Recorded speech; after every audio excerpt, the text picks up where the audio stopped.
Ya, sebelum kita lanjutkan untuk mengulas pidato penutup dari kedua capres pada debat Senin malam kemarin, saya ingin ke Bu Eni terlebih dulu. Tadi terpotong sebelum jeda.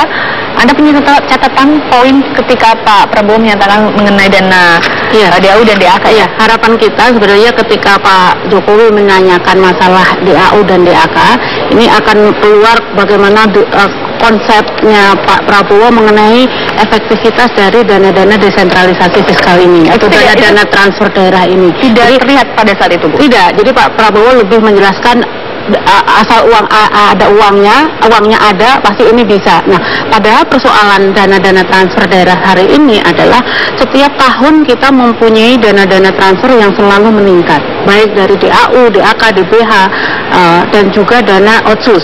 Nah, tetapi yang menjadi persoalan adalah sampai hari ini tidak pernah ada signifikansi yang hubungan yang sangat signifikan antara besarnya dana-dana transfer tadi untuk peningkatan kapasitas ekonomi daerah.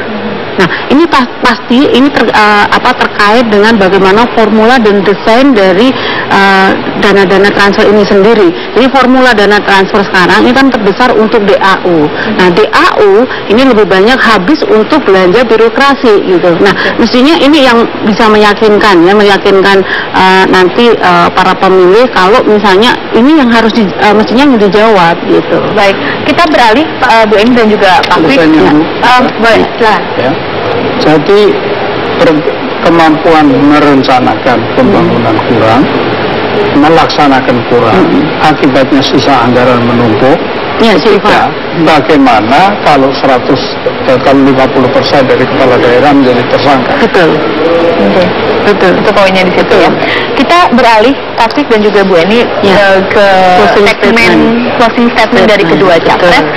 Kalau tadi kita lihat ada catatan ketika Pak Prabowo menyatakan menegaskan ingin mewujudkan ekonomi yang kuat dan kekayaan negara yang kita amankan. Kita tahu bahwa selama ini Pak Prabowo kuat sekali dengan isu nasionalisasi aset dan ada kekhawatiran ketika nantinya pengusaha asing akan kabur begitu ya, keluar dari Indonesia. Pak Kwik, kalau Anda melihat dari closing statement Pak Prabowo tadi mencerminkan tidak isu seperti itu? Begini, jadi kalau ada sumber daya alam yang tidak dibuat oleh siapa-siapa, diberikan oleh Tuhan, tetapi digali, diketuk dan digali, dikeluarkan. Pada awal-awalnya Freeport itu menggali tanah, lalu tanahnya itu ditransfer. Itu kan mahal biaya transportasinya. Tetapi kalau dilakukan kenapa? Karena supaya tidak bisa dikontrol. Kandungan uranium, kandungan emasnya berapa tidak bisa dikontrol. Nah, sekarang yang terjadi pertumbuhan ekonomi. Nah, ini saya ingin mengoreksi Pak Prabowo masih lumayan 5%. Itu perlu diukur dari mana? Karena kalau ada, misalnya sebagai contoh, saya akan membuat contoh yang sangat ekstrim ya. Ada satu korporat Amerika besar menanamkan uangnya $300 miliar, itu besar sekali. $300 miliar dipakai untuk mengeduk SDA yang disebut Pak Prabowo. Begitu SDA itu di atas perut bumi, itu namanya komponen dari PDB. Lalu PDB itu bisa ditingkatkan hanya oleh 1, 2 orang, 5 orang, tetapi manfaatnya untuk dia. Kalau sudah dipisahkan dari yang asing, namanya produk domestik nasional. Pemerintah Indonesia sengaja atau tidak saya tidak tahu, saya kira sengaja tidak pernah menggunakan istilah produk domestik nasional. Dan tidak mau menghitung yang dibawa keluar oleh asing berapa. Jadi ini mengenai, tetapi tepat Pak Prabowo tepat menekankan pada SDA. Nah, karena saya tadi sudah menjelaskan maksudnya PDB seperti itu, maka kalau Pak Jokowi mengatakan sangat mungkin 7%, itu kenyataannya yang dulu tinggi-tinggi terus itu disebabkan oleh karena tambang dan kelapa sawit. Makanya anjlok lagi ketika harga komoditi di dunia menurun. Nah, sekarang kalau Pak Jokowi mengatakan tidak dari itu, iklim investasi perizinan online. Tentang iklim investasi dan perizinan, saya akan mengambil 2 contoh saja ya. Unilever dan Procter & Gamble itu luar biasa kayanya di Indonesia untuk jangka waktu yang sangat panjang. Kurang apalagi iklim investasi yang baik.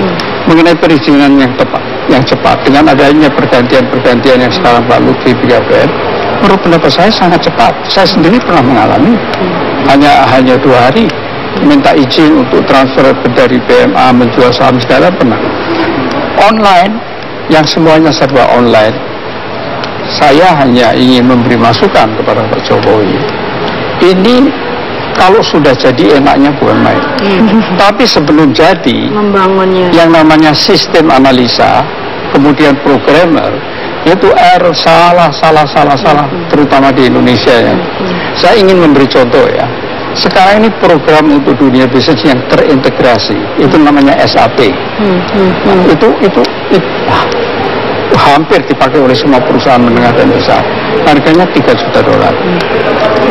Perusahaan itu berakhir dengan 9 juta. Kenapa? Karena dia tidak memakai, tidak bisa mendatangkan konsultan. Jadi yang kedua, kalau semuanya di online kan, jangan lupa banyak rahasia negara. Pak Kwik, singkat saja, jadi ketika berbicara mengenai nasionalisasi aset dan tertuang pada saat pemaparan closing statement tadi malam, Anda lihat cerminan seperti itu? Bagaimana pengamanan SDA, sumber daya alam. Nasionalisasi. Tadi ada pertanyaannya kan, apakah tidak takut kalau asing lari? Kalau itu dibatasi, dipersulit. Kalau asing lari dari eksploitasi sumber daya alam, saya paling gembira. Saya paling gembira. Saya ingin memberikan suatu ilustrasi. Ketika Bung Karno dan Ibu Megawati umur 16 tahun, itu banyak orang Amerika sudah ingin menyasar tolak. Beliau mengatakan, tunggu sampai kita bisa sendiri. Pak Kwik, ditahan dulu contoh ilustrasi itu pengalaman Anda. Kita harus jeda terlebih dahulu, Pak Kwik, nanti kita sambung usai jeda berikut. Pemirsa tetaplah bersama kami untuk mengulas debat calon presiden.